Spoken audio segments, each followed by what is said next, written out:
that's, you know, knock on wood, we're fortunate to have that in this area. And like I say, they have the best response time in Florida. So they're one of the top 4 or 5 in the country for response time. Also, we had Bill Hilsche recently went over the guide that we use in our own manual. Of course, this is our operational guide, and then we have a whole section that deals with medical, and we went over all those talking points at that point. Our next 3 months, today we're going to be going over the 2024 hurricane outlook and modeling, and Zach's going to, with Channel 13 News, will be giving us an update on August 6th.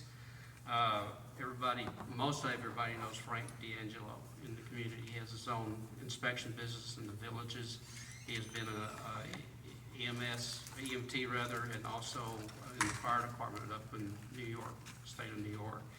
So he's going to come in and talk a little bit about home hazards, and if probably anybody's well qualified to just give you notice about certain things to be aware of, like you know, cords across the wall, across the floor, and maybe sockets that have 15 different electrical things plugged into it and so forth.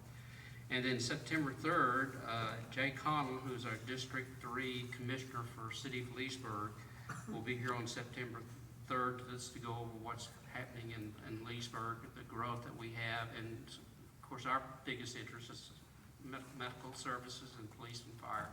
So he's going to give us an update that in September. Just an update on the financials.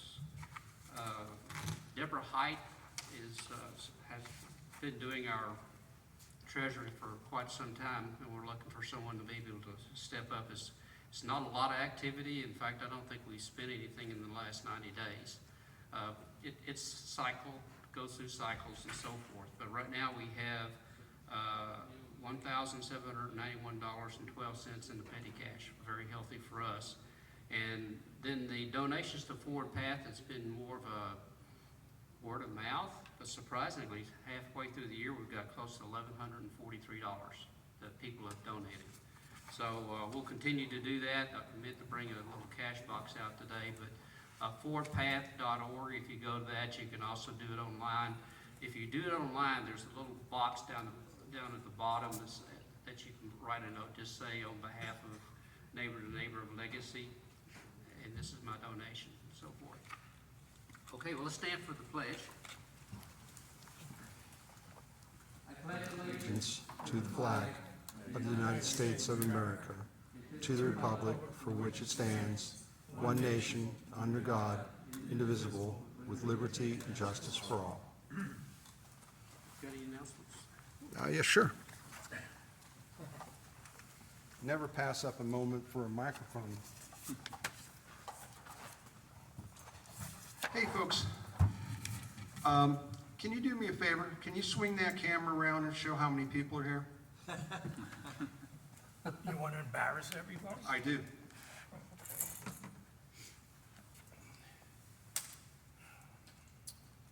That's extra duty. If you're watching at home, we thank you for watching at home. For those that might be watching this on our YouTube channel, this is very concerning, folks. I realize that a lot of people are out, especially with it being the 4th of July week. So maybe we get a pass on that. But the numbers have really been declining on the participation for this group. This group is an important group, and we need everybody to be aware of what's going on. You know, we've been doing training. We could have done better with the numbers that showed up for training for this last one where Bill Hilsche came in. We did have 30 people signed up, only 20 people came. So, I mean, at least it wasn't zero or just me. But I really would like to see greater participation in our meetings. You know, we're taking the time to make sure that we're being as prepared and ready for whatever may come our way. You know, prepare for the worst, pray for the best. That's the way that we kind of operate. So I would encourage everybody, show your support for this group. We really could use you. Zach Covey brought some information, a pamphlet here. He'll be talking maybe a little more about that during his presentation. It is a good idea to review. We realize that we think we know everything, but having a checklist in front of you, I'm a former commercial hot air balloon pilot. And you know, we always use checklists. Even though I flew over 3,000 flights, I still use the checklist because you don't want to forget something. So by going through the checklist, it helps you kind of make sure that you check the box off, that you've got these things all ready. As we move into what could be a very active hurricane season here, I think we need to all make sure, number one, we stay aware. You know, pay attention to what's going on. You know, we got a hurricane that's coming across south of Cuba and stuff like that. You know, with another one lined up behind it. And a couple years ago, we had them lined up across the Atlantic Ocean like, you know, a train going across the ocean. And then we had them bouncing around inside the Gulf of Mexico. At one point, we had 3 hurricanes moving around inside the Gulf of Mexico. So I don't know what we're going to have. Nobody really truly can tell you exactly how this is going to play out this year. But I think it behooves us to be ready and prepared. So with that being said, I'm off the soapbox. Zach, you're up. Cool. Thank you for coming Thank out you. today. Appreciate it. How is everyone doing? Good. So my name is Zach Covey. I'm a meteorologist and a hurricane expert. I've been in the industry now for going on almost a decade, officially on the TV side for about the past 8 years. So I've covered a lot, and obviously we heard that there is a hurricane out there right now. It's a Category 5. We'll talk about that coming up at the very end of my presentation if you guys are interested. So the presentation is called Being Prepared. Bottom line, that's what we want. We want everyone to be prepared. For those of you who do not know who I am, like I said, my name is Zach Covey. I'm a meteorologist with Spectrum News 13, located in downtown Orlando. We are right there on Orange Avenue, about 2 blocks away from Lake Eola, so right in the smack dab of downtown. I specialize in hurricane forecasting. That is what my kind of specialty is. I went to Florida State University, so go Noles, but I studied under some of the top tropical minds in the nation.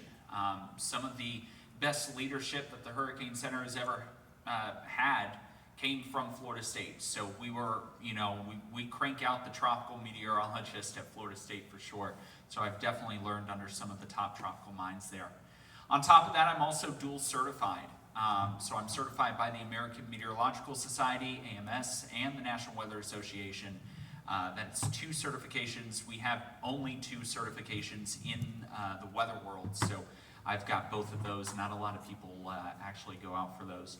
And I've covered a lot of hurricanes. I've covered Harvey, Florence, Dorian, Elsa, Isaias, Ian, Nicole, and a lot of those last few, really from Dorian on, have been Florida-based storms. Dorian, Elsa, Isaias, Ian, and Nicole all have formed since 2020 and impacted Florida in some way.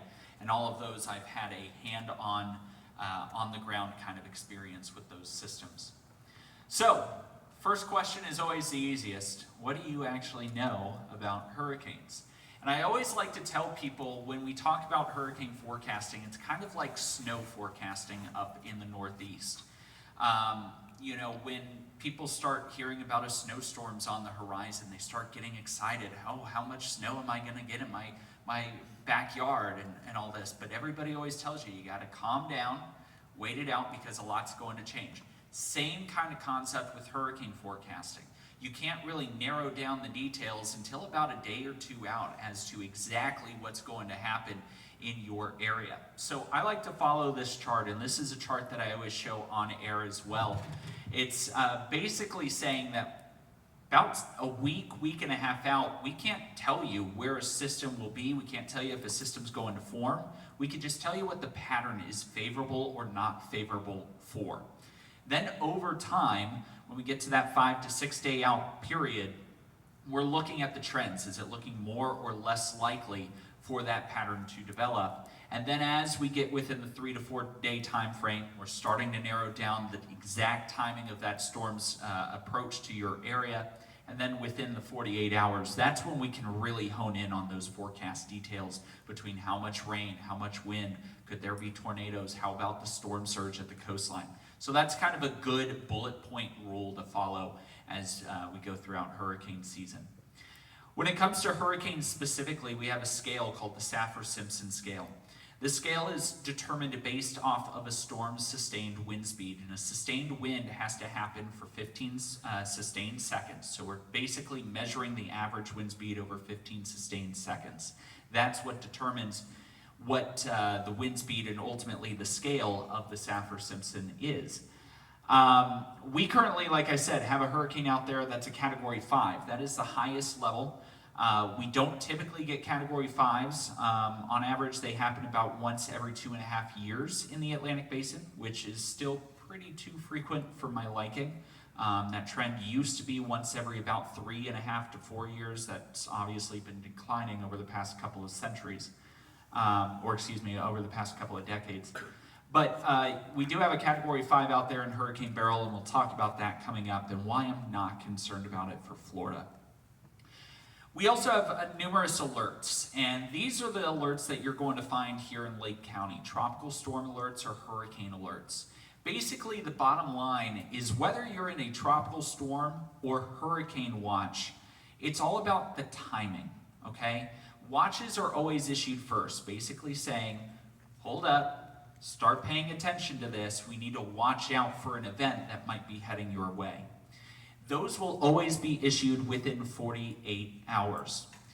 Once we hit within that 36-hour time frame of getting those sustained winds in your area, that's when we upgrade you to a warning. So basically, the bottom line, when a watch is issued, you want to start your preparations immediately at that point. Whatever those preparations may be, obviously they're likely to fluctuate depending on the intensity of the storm, the track of the storm, but you'll kind of get a general idea of those preparations 3 to 4 days out. Once that watch gets issued, that's when you want to start actually operating on those plans. When the warning gets issued, that's when you want to wrap up your plans. You want to finalize everything, get everything done within the next 5-6 hours, because at that point, you're now within the time frame where you need to finally start hunkering down for whatever that threat may be. Those tropical storm alerts are the exact same thing as hurricane alerts, the exact same time frame, so nothing's different there. The only difference between a tropical storm and a hurricane alert is just strictly the sustained wind speeds. So if you're under a hurricane watch and Sumter County is under a tropical storm watch, the only difference is Lake County may have some hurricane force winds, Sumter County may have tropical storm force winds. That's the only difference between those type of watches. So the big question I've been asked, and I've done this now several times over the past several months, this talk, everybody always wants to know, what does the 2024 season hold? And we're now 1 month into the 2024 Atlantic hurricane season. And as everybody knows, it's been an active one already. We've already had 3 named systems out there. Some people may be saying 3. I thought we've only gotten up to B. We had Chris the other day. It developed and then quickly fell apart within 12 hours because it was making landfall. So we have already had Chris. Colorado State University is out in Colorado. One of the top tropical minds in the nation is Dr. Philip Klotzbach. He's a phenomenal tropical meteorologist who works out of Colorado State. A lot of people always wonder, what does Colorado State know about hurricanes? It's just simply where he's tenured. That's the only reason we always hear about his forecast out there. But they're forecasting a pretty aggressive one. 23 named storms, 11 hurricanes, and 5 of those hurricanes being major hurricanes, basically Category 3 or higher strength. This is the most aggressive forecast they have ever issued in the month of April. This was the first forecast that came out in April. Now, they revised it a couple of days into June, and our next revision will come, I believe, at the end of this month. Basically, they look at the pattern, see how it's translated, and whether or not they need to make adjustments to their finalized numbers. And in June, they didn't touch it. They basically said what we issued in April is still on track. So they didn't adjust these numbers. So the numbers you're looking at, even though they came from the June update, are the same numbers that came out in April. So this is the highest forecast they've ever issued pre-season. We've never seen one that high. For NOAA, 17 to 25 named storms. Same thing for them. We've never had a forecast that high either, at least for a preseason forecast from NOAA. 8 to 13 hurricanes out of those storms, and 4 to 7 of those hurricanes could be major. On average, we get 14 named storms, 7 hurricanes. 3 of those hurricanes are major, so well above average. So a lot of people probably wonder why. Why are we shooting for the moon on these numbers this year? And there were some key findings that came from that Colorado State report, mainly basically saying that the eastern and central Atlantic is warm. It's very, very, very warm. Caribbean, the Gulf, warm, much above average. On top of that, all global climate models are also suggesting we're translating from an El Nino pattern to a La Nina. Have you guys heard about those terms before, El Nino, La Nina? So it's a global climate pattern, nothing different. This happens every couple of years. We transition from one pattern to another. Basically, it says where on Earth wind shear is higher than average, and where on Earth wind shear is lower than average. These flip-flop every about 1.5 to 3 years, and this is one of those years where we're kind of flip-flopping from one pattern to another. Well, a La Nina pattern tends to lower wind shear in the Atlantic. The lower the wind shear, the less there is to tear systems apart, so it tends to increase the storm count. Then we can also look at the global pattern, wind shear, water temperatures, and compare what we're seeing now to previous years. We've got records dating back to 1885. So we can look at all those years and say, okay, where do our current climate line up with previous years? And out of all of those years, we picked 5 years, 5 analogs this year, and all of them were active to hyperactive season, basically meaning well above average. Those included 2005, 2020, 2010. 2010 was an active season, didn't feel like it because the US only had 1 landfall. But 2020, that was the most active season on record. 2005 was the most active season on record before 2020. So we've really picked some pretty high years where we're able to look at our climate today and say this is very, very close to the same climate before hurricane season started in these other years. So we have a pretty higher than average confidence that this season is going to be active. I mentioned La Nina, and you can actually kind of see those blue bars. Those blue bars are the percentage chance that La Nina is going to happen. And the one bar that I care about the most is this one right here. So those letters at the bottom of your screen, at the bottom of that chart, we plot El Nino and La Nina in a 3-month cycle, because it's a very long-term climate pattern. It doesn't just happen overnight. It takes a long time to develop. So when we forecast these ENSO states, we look at them at 3-month intervals. ASO stands for August, September, October. Those are historically the 3 most active months of hurricane season. And so what that blue bar is saying is we've got nearly an 80% chance of being in La Nina, meaning very limited wind shear, during the peak of hurricane season in the Atlantic. That would boost higher than average confidence that we are going to see some pretty active systems. If you don't know what La Nina is, if I keep saying this, you're just kind of going along with the group, that's fine, I've got a breakdown for you. Out in the Eastern Pacific, we've got the trade winds. They basically move at the equator from east to west. This is the global belt of showers and storms that work their way along the equator across the entire globe. Those easterly trade winds during La Nina become quite strong. And basically, because those winds become strong, they push the very warm waters off the South American coastline deeper into the central Atlantic. Well, if we're pushing the deeper water into the central Atlantic, that water has to be replaced by something else. In this case, much colder water found at the deeper levels. So if you're pushing the warmth at the surface deeper into the central Atlantic, now you've got colder water coming to the top of the ocean bed. That colder water is going to supply sinking air, because we all know warmth likes to rise, cold likes to sink. Same thing with water temperatures. Over the warm water, we're going to get rising air, which leads to more showers and storms, in this case in the central Pacific. And across the eastern Pacific, we get a lot of sinking air. I can see some confused faces. Why do we care about the Pacific? Because remember, this is a global climate belt. So if it's going up in one spot, it's coming down in another. So if it's coming down in the East Pac, now in the Atlantic, we're getting that rising air again. Rising air is going to allow us to develop showers and storms, because showers and storms develop in rising air. Sinking air leads to sunshine, which is what we've got outside right now. We've got a lot of sinking air today from high pressure. So this is kind of a nuanced ENSO thing. We don't really talk about it all the time on TV, but to really understand why these numbers are so high, you have to understand why ENSO is a big, big player this year. Some of the most notable La Nina hurricanes since 2010, this is just since 2010, I really filtered it down. The year 2020 sticks out, especially for Louisiana. You had Hurricane Delta, Hurricane Zeta, Hurricane Laura. For Florida, look at Matthew, Irene, Ian. Those were all hurricanes that happened in La Nina years.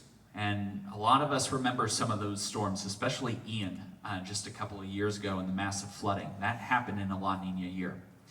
This graph is a little complicated to understand, but the only thing you guys really need to know, look at those blue bars. Those blue bars are La Nina years, and the number associated with each one is how many major hurricanes, meaning Category 3 strength or higher, formed in those years.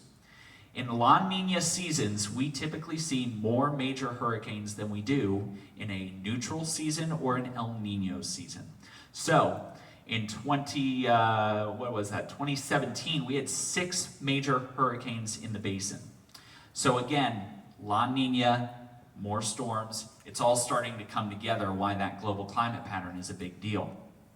This was taken this morning, working a morning shift. I took the Atlantic waters. Basically, anywhere from yellow supports hurricanes at this point. Yellow is 77-degree water temperatures. That's the bare minimum that we need to support a hurricane.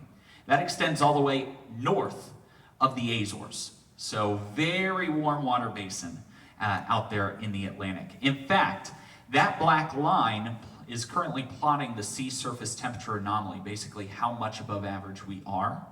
That black line is equivalent to what we would typically see in early September.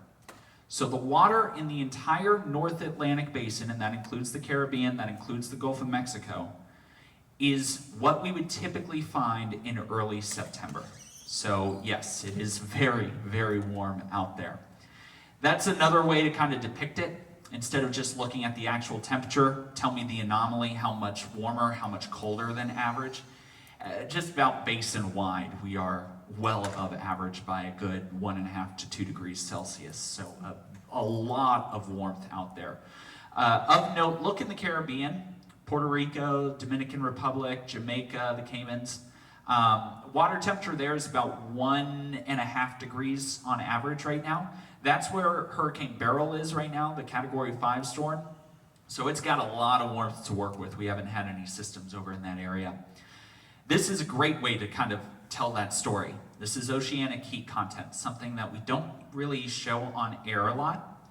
I like to call it tropical fuel. So remember, the water just extends downward. Remember, the water's not just at the top. It's a big, it can extend hundreds of feet, thousands of feet in parts of the ocean beneath the surface. If we look at the water temperature of that entire column, so basically when the heat of the surface finally evaporates, what is the temperature of the water that comes back up to the top to replenish it? The brighter the colors or the darker, the oranges and the reds, indicate that the water is not only warm in that area, it is warm and deep, meaning that the water underneath, once it's used up, that comes back up to the top will be warm water too. So Beryl is moving over an area where upwelling, or basically cold water's coming to the top to kind of chill out that hurricane. That's not happening.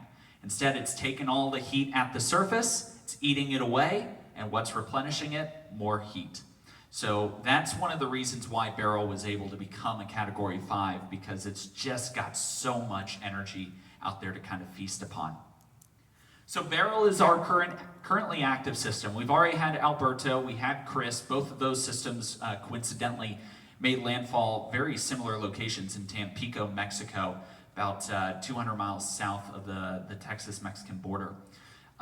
What's funny is Beryl might be moving to Tampico, so the people of Tampico have already had a pretty active hurricane season. The next name on the list will be Debbie. And pay attention to Isaac this year, okay? The most retired letter out of the entire alphabet is the letter I. We have more I storms retired than any other letter, so always beware the I. So this year we'll watch Isaac for sure. Historically, we are 1 month into the season. We have 95% historically, on average, of all activity still yet to go. So already had 3 named storms.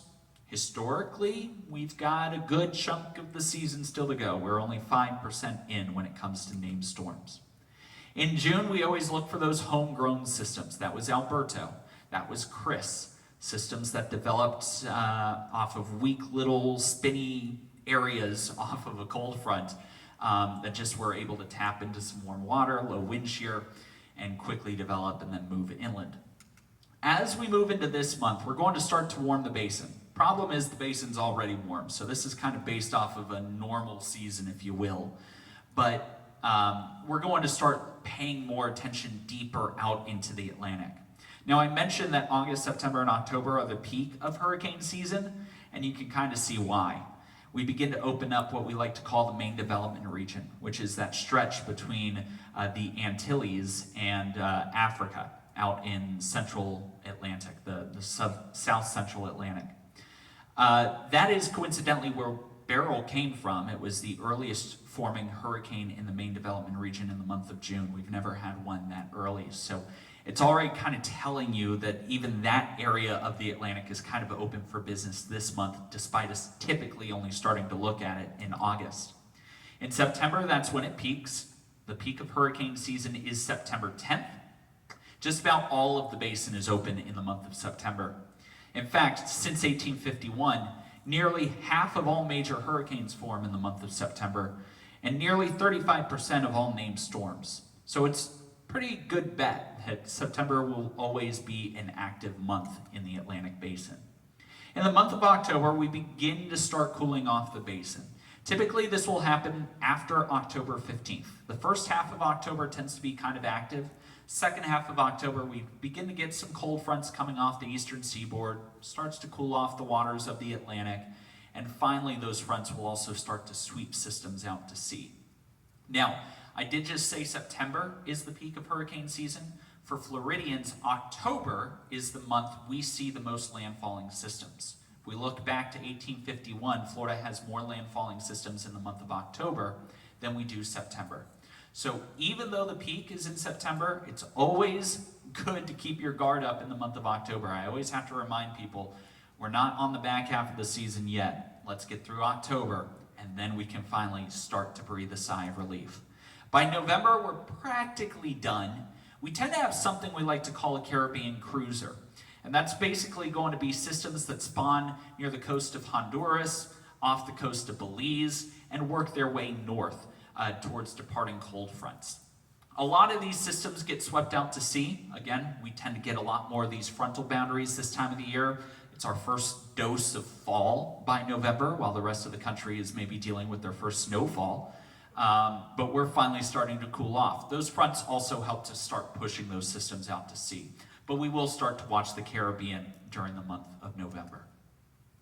Again, if we look at August 20th through October 10th, which we classify as the peak, over half of all tropical systems on average form during that time period.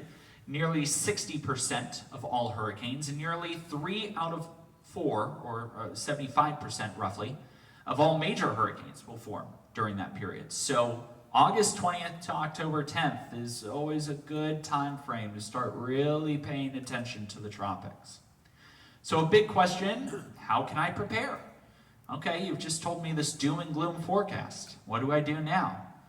Well, one of the things you can do today is very easy. Take photos, document everything in your house, anything that's important.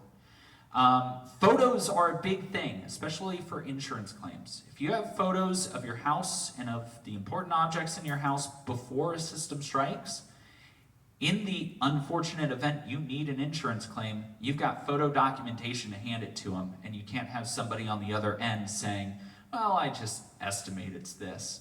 No, I've got a photo here. We can figure it out based off of this photo because I know exactly what it is. I know the brand, the type, the make, the model, whatever it might be. You can get a more accurate price with an actual photo. Also, keep your most important documents together. One of my favorite tips to tell people, most people have a safe. If you don't have a safe though, and I always tell people this, or if you can't access a safe for some reason, fireproof, waterproof, portable safe, you can put your most important documents together in a Ziploc bag and throw them in your dishwasher. And a lot of people say, that's very weird. What are you talking about? Your dishwasher is meant to keep water inside. The same can also be said if you're not running your dishwasher. So in the unfortunate event that your house floods, if you put important documents on the top shelf of your dishwasher and close it up and don't run it, you're keeping whatever's inside safe from the water that could be outside of the dishwasher. I mention that because I worked with Hurricanes Harvey and Hurricanes Florence. Those were the top two rainiest systems in United States history. Harvey dumped over 60 inches of rain. Florence dumped over 42 inches of rain. Both systems flooded out my communities that I worked in for over 2 months. So a lot of houses had more damage from the flooding than they did from the actual storm itself. And that tip that I told people helped save so many people's important documents. I got hundreds and hundreds of messages after telling people to do that. So always something to think about. If for some reason you don't have access to it, it's a good little tip to kind of remember. Once you create a plan, share it with your family and friends. The more people that know, the better. You're going to have more people that are checking on you because they know your plan. Are you activating it? Are you going through with everything you said you need to do? And always practice that plan. I'm not telling you to evacuate and practice evacuation. I'm just telling you to run through it. Do you know where the important things are when you need them? Do you know how to access everything? Do you have access to everything? I worked in West Palm before this. Shutters are a big thing in West Palm because we're right there on the coastline. I'd remind people, do you have all the bolts? Do you know where the bolts are to put your shutters up? Because people know where their shutters were. Not everyone remembered where those bolts were. So that's kind of the point of practicing this beforehand, just making sure that you know where everything is when you need it. Hurricane supply checklist, you could start this today. Does not mean that you need to buy everything today, but over the course of the next 5, 6, 7 grocery trips you make, you could buy an item a trip. That way you're slowly building up your kit. 1 gallon per person per day for at least 3 days. It sounds like a lot of water. It is not. And trust me, when in the most dire of circumstances, which we are inland, so that shouldn't be the case, but in the most dire of circumstances, 3 gallons of water is going to really, really help you in those situations. Non-perishable foods, if you have babies, if you have pets nearby, obviously think of them. Fill prescriptions. Remember, cash is king, so always take out cash before a storm, because after the storm you might not be able to access ATMs. Resupply that first aid kit. The next one is an important one. We used to always tell people have matches, candles, ways to light your home afterwards. We're now urging people not to do that. We've actually, unfortunately, had pretty high amounts of post-storm deaths due to gas leaks, due to accidental fires, because people lit candles, fell asleep, fell on the floor, what have you. So what we advise now is to go for LEDs, battery-powered LED lamps. You can get these, they're very inexpensive nowadays compared to what they used to be 5, 10, 15 years ago.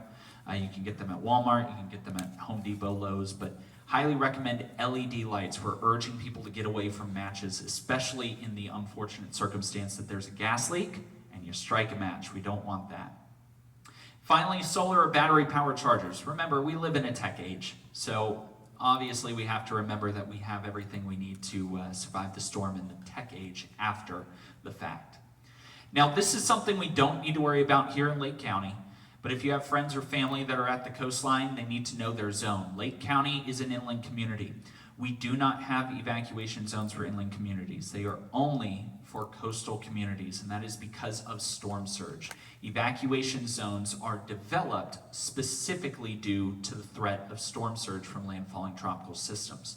Storm surge is the #1 killer in landfalling hurricanes, and that is the reason why we have storm surge alerts, like watches and warnings, and why we have evacuation zones. We're trying to get people away from the water.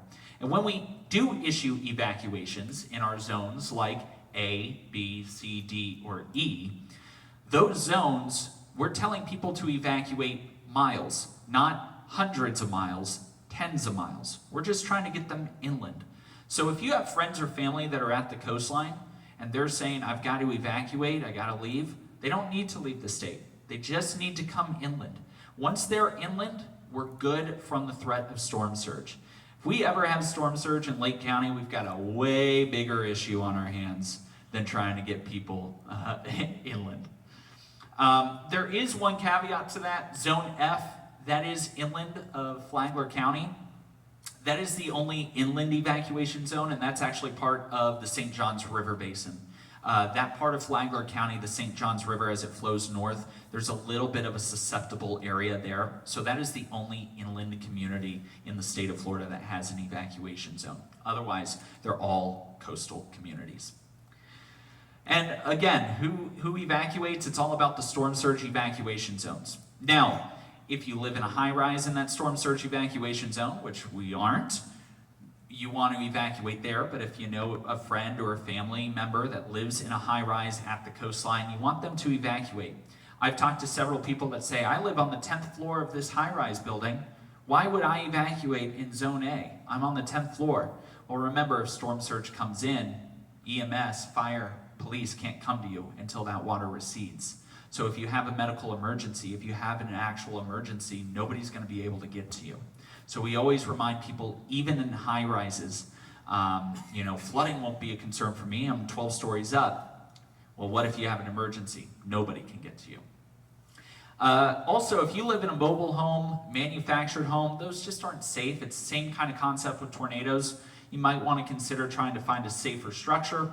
Any structure unsafe from strong winds or anyone with special medical needs may want to evacuate as well, especially if you have medical equipment, CPAP machines.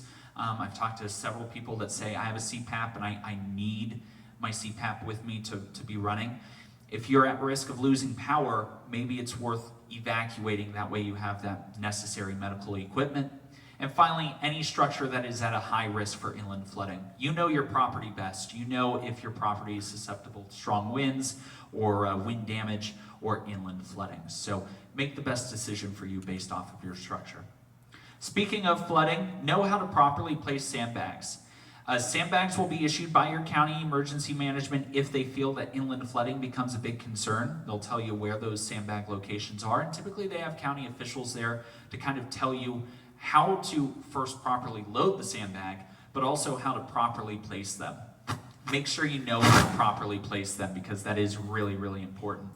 And like I mentioned earlier, take photos and videos of both the inside and outside of your house. That's going to help for those insurance claims. And then scan any of those important documents and place them back in that waterproof box, or in our case of not having one, the dishwasher. Flood insurance, just a reminder, that is not part of your homeowner's policy. So if you feel like you need it, contact your insurance company. I tell everybody this: you live in Florida. It doesn't matter if you're in a flood zone or not. You live in Florida, you're in a flood zone. Sandy soils in the state of Florida can take up to 2 inches of water for the first hour. After that, sandy soil can only take up to ½ an inch of every additional hour. So you get 2 inches of rainfall that can drain off in sandy soil in that first hour, followed by ½ an inch every additional hour. If you've got a tropical system dumping 40 inches of rain, you're gonna flood. 20 inches of rain, you're gonna flood. So just something to consider, because I realize I've got people that have told me before, well, I'm not in a flood zone.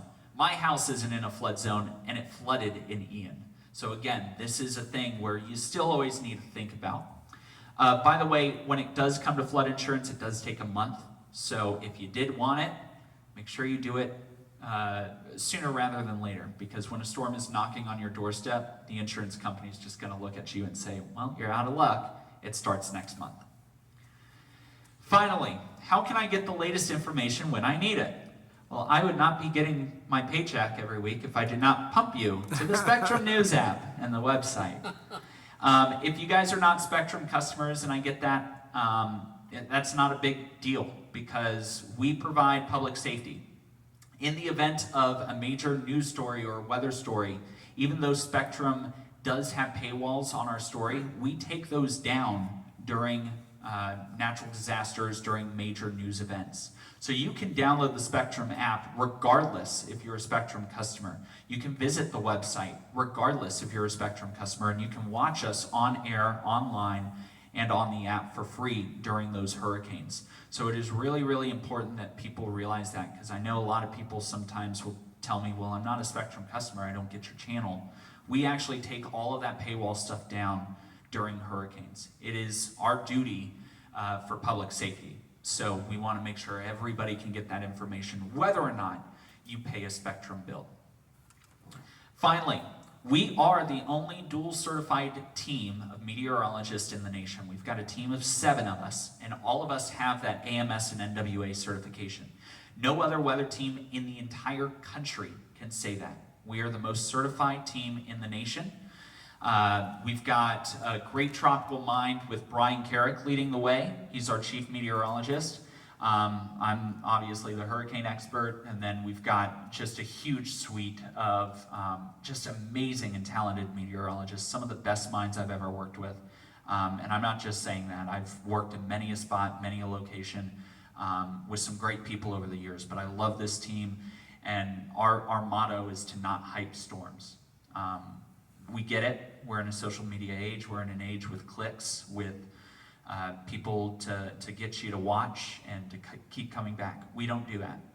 We're just trying to tell you the facts, let you make your decision, and kind of get you on your way, because we realize, especially during a hurricane, time is valuable. We don't need you to sit around watching every 10 minutes to see what I'm teasing next.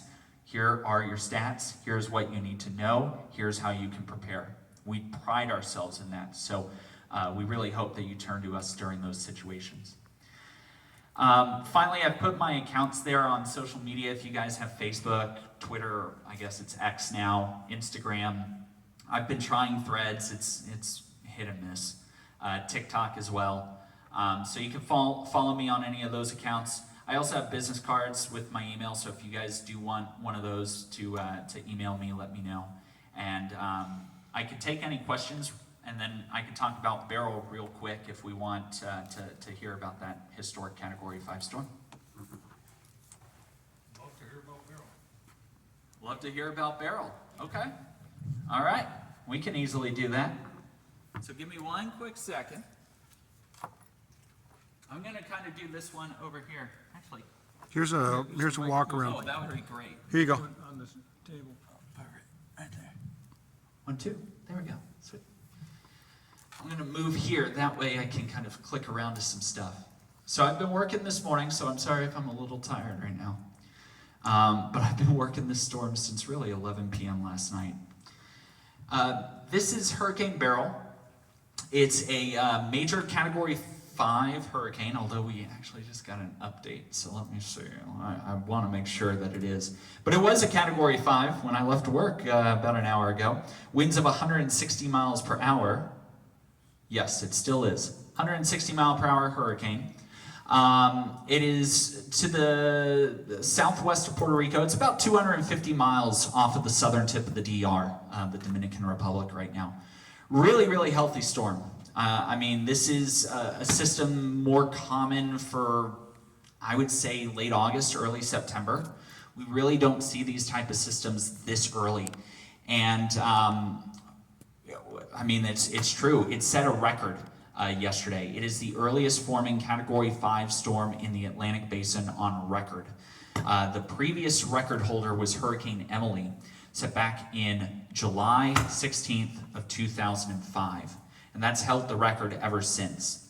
Not only did we set that record, we set it by 2 weeks. So this is by far smashing the old Category 5 record in the Atlantic Basin.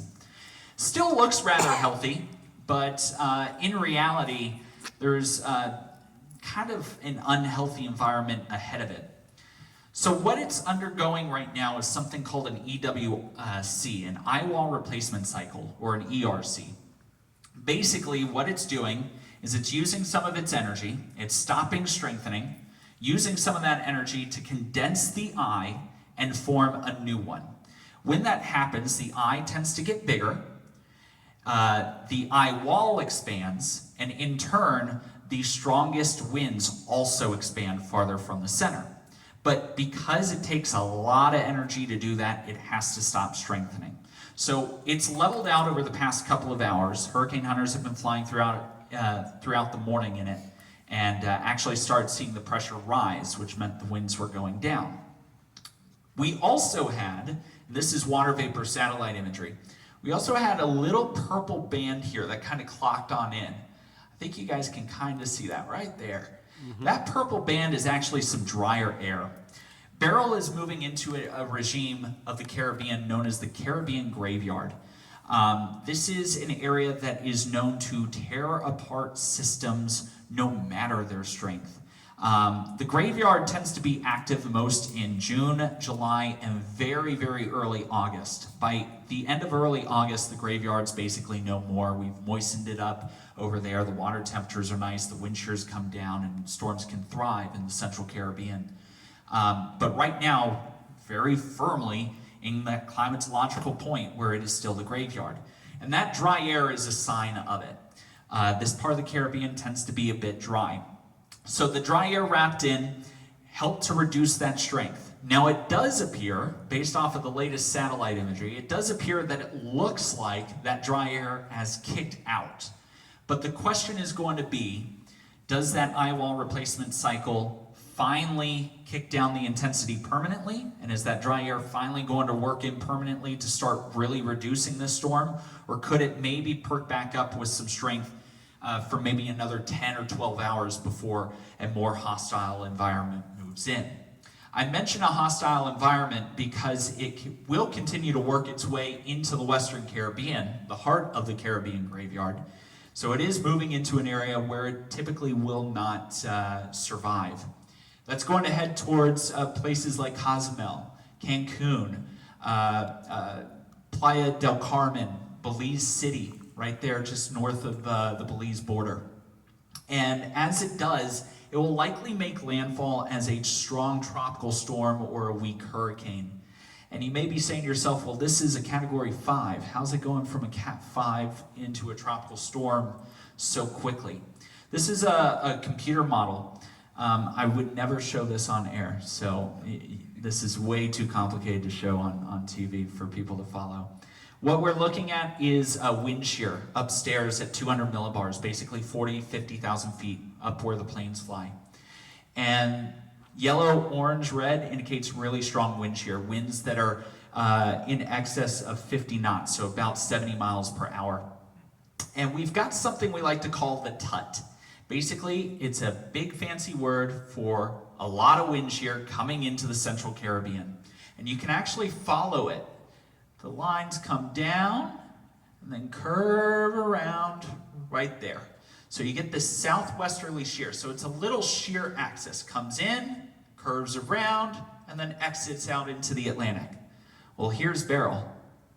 There's that southwest shear, 30, 40, 50 miles per hour, 60 miles per hour.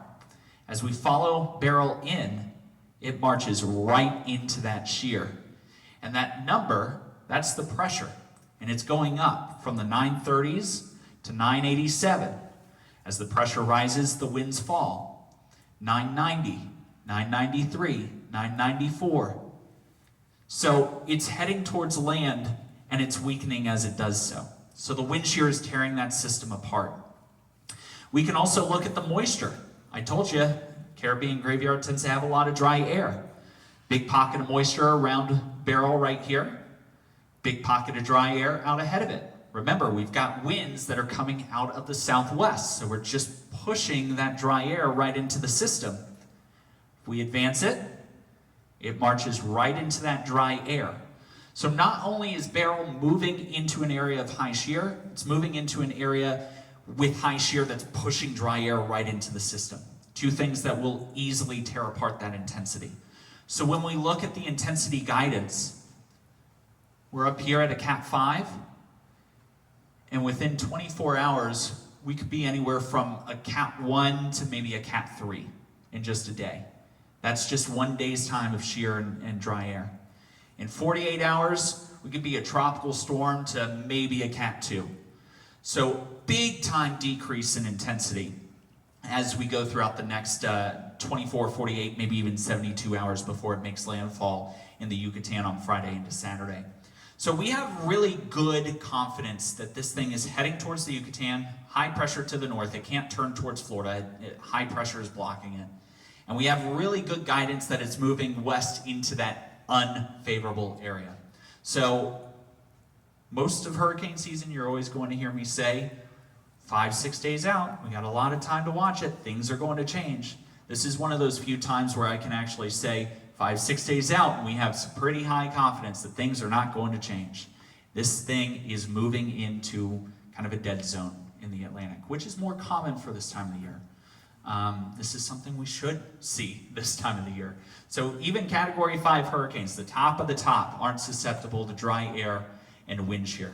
Something will always find a way to kind of end it. Out in the Atlantic Basin, by the way, after Beryl, we had another wave out there.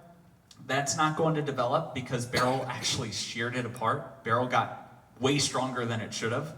And so the models thought it was going to be weaker, so it was developing the wave behind it. But because Beryl got so strong, that strength actually sheared the storm behind it. So now it's not going to develop. And no computer models have any systems for the next 2 weeks. So Beryl was a historic storm. Certainly will go down in the record books. Maybe could get retired. We've already had one death over there in Grenada. I'm still working on getting more information, but I'm certain Jamaica and the Caymans tomorrow are in for a real rough night. The storm could get retired, but after Beryl, I don't see anything for about 2 weeks in the Atlantic. So I think we can all finally take a little breath after what was a historic Category 5. So that's a little update on Beryl. Any other questions about Beryl or anything else? Yeah? Yeah, just a question. There's been a lot of volcanic activity throughout the Earth this past 6 months to a year. Yep. How much does that play into the weather patterns that take place in our area? So that's a good question for those of you that didn't hear. It was all about the volcanic activity across the globe and how much volcanic activity plays into tropics. That's actually a research topic that's still being kind of figured out by tropical mets.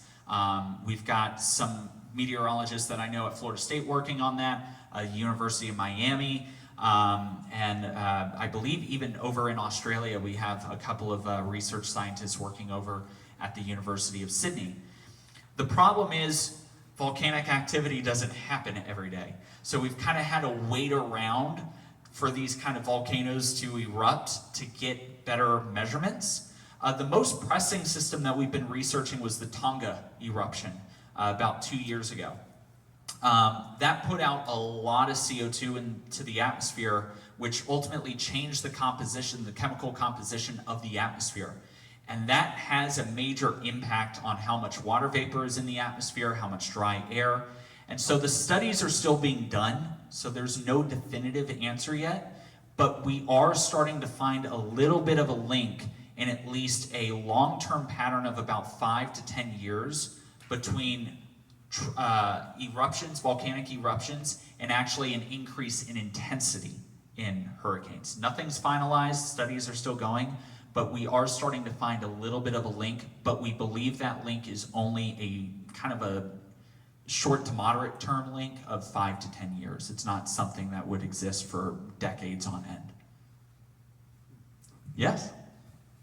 Also, aircraft. If you look at an FAA plot where they show all the aircraft in the air at one particular time, it will show, it'll actually block out the land below them because there's so many in the air. The heat that comes off those engines, how would that play into the same deal with the heat that comes off of volcanic eruptions? That I don't know, and I'm very pleased to at least say that I don't know that. That could be something that could be a research topic down the line. I know with a bunch of our geostationary weather satellites that we have up there, we have, or the scientists that run them, have ways to look at Earth-based radiation versus man-made radiation. So there may be a way that they can utilize those satellites and tinker with the IR temperature sensors and say, I'm looking at just terrestrial-based radiation, not artificial impacts or artificial artifacts like aircraft. I know our satellites are very, very technical and they can mess with those IR sensors. We actually just launched a weather satellite last week. I was over at the Cape for that launch. Cool. Now goes 19. So we've got a lot of freedom in working with our satellites to try and erase those man-made artifacts, but I just don't know the true technical skills of it.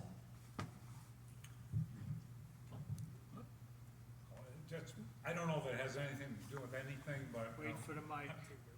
Yeah, they can't hear you at Kind home. of new to Florida. Uh-huh. So I was wondering about the Saharan dust. Does that Yeah. affect the weather in Florida, Central Florida? It does. In fact, we can thank, well, not today. Our rain chances today are going up around 5 to 8 o'clock. But tomorrow through Sunday, we have a little Saharan dust passing on by. Now, it's not a lot. Typically, if we get a real good plume that goes over, it's going to be really hazy outside, some really vivid sunrises and sunsets, but it also reduces the moisture content. We're going to have some dust the next couple of days. It's not really thick, but it is going to reduce our rain chances. The same can be said in the Atlantic Basin. When you get those thick plumes that go over, it erodes away the moisture content. So you could have rising air, and showers and storms could try to develop, but once they hit that Saharan dust, they stop hitting that moisture and they can't expand anymore. So you're going to limit the amount of showers and storms that are out in the basin, which then can organize into tropical systems. So the more dust out there, the better it is for us. Historically, climatologically speaking, dust tends to be highest in June and July. By August, dust plumes kind of come to an end in Africa, and then we move towards a more moist regime over the Atlantic Basin. Got a question related to shipping companies, tankers and cargo ships. What, if they know they're coming into something like that, do they go 90 degrees from the storm or what? No, a lot of companies either have their own meteorologist or they outsource. I'm friends with a meteorologist for Royal Caribbean, for example. They have their own meteorology department, and then others outsource it to companies, LNG companies, LNG tanker companies will outsource, for example. Basically, the meteorologists are going to try and plot a course that can limit delays of whatever is on that boat, whether it's a cruise in the Caribbean or whether it's a tanker full of gas coming into port. They're going to find the easiest way to get the ship from A to B, still without limiting those delays, but also in a safe pattern. So, for example, in Royal Caribbean's case, I was talking to him the other day, they're still sending ships to Cancun because as of right now, they can get to Cancun easily and out before that system comes in. But by Thursday, they're likely going to have to skip a day in Cancun, reroute around the Dominican Republic, and come behind the system, because that system's going to be racing into the Bay of Campeche at 20 miles an hour, really, really quick. So that boat will be able to just kind of slide in behind it and avoid the bulk of it. So they're always going to try and figure out how can you minimize those delays, but still get from A to B safely. Another question. It's on. Yes. Have you ever heard of the Project HARP? Mm-hmm. And if you would explain what that actually does and how it's taken place. From what I understand, it's in a few other countries besides our own, and how it affects the weather. So there's no official link between Project HARP and worldwide weather patterns. They've done numerous studies on them. That was the whole point of launching Project HARP in the first place. For those of you that don't know what Project HARP was, it was a program designed back in the 70s that basically we can utilize a whole slew of techniques from radio waves to silver iodine, throw that into the atmosphere and try and figure out how to dissipate or how to create showers and storms. We've never been able to permanently link Project HARP to any actual physical real-world evidence that it worked. And one of the big reasons why is because of how much energy it takes to create even just a normal thunderstorm cloud.